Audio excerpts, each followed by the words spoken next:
Now I have to give you this last description. This is the relationship between air voids and the compactive effort.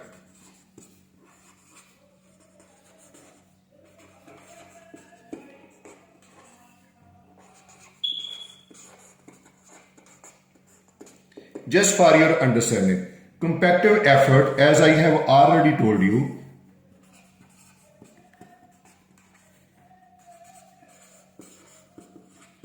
is actually number of blows. And this air void means how much PA we have got at each blows variation.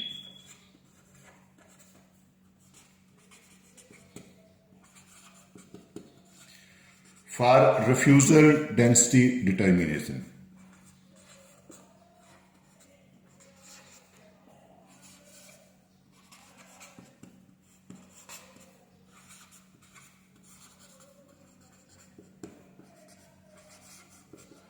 And I have already drawn this graph.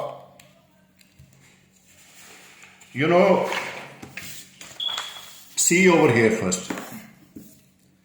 My compactive effort is 100. With this 100, my air void are 5.2. My compactive effort is 200. My air voids are 4.7. My compactive effort is 300. Air voids are 4.4. My compactive effort is 400. And air voids are 4.2. For this 500, 3.8. For this 600, 3.6.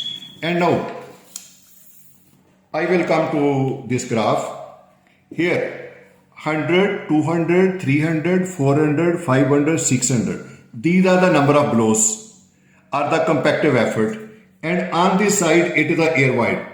Now you see for the 100, it is at this point, 5.2. For the 200, 4.7. For the 300, 4.4. And for the 400, it is 4.2, and for the 500, 3.8, and for the 600, this one. So I have got the line which is dipping downward. So this thing shows that as the compactive effort is increasing, the air voids are dipping downward, they are reducing in value. You see the trend of the line.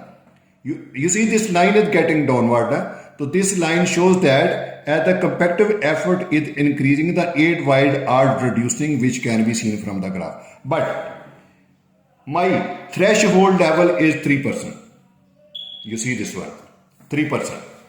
This is my threshold level. It means by no way my air void should fall below this one. But whatever the design I have used over here, I have reached to the conclusion this is the gap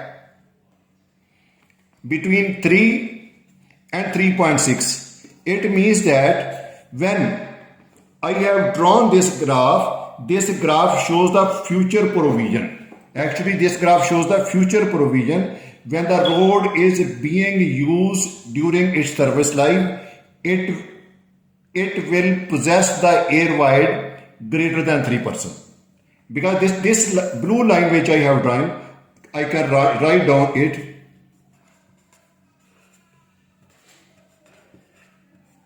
Threshold line for PA is equal to 3%. So I am above of this one. So this thing shows that from here you can imagine that when this road is being put into the use, it will possess the secondary compaction, but by no way the air void will fall below the 3%. So it means I can save my road from rutting.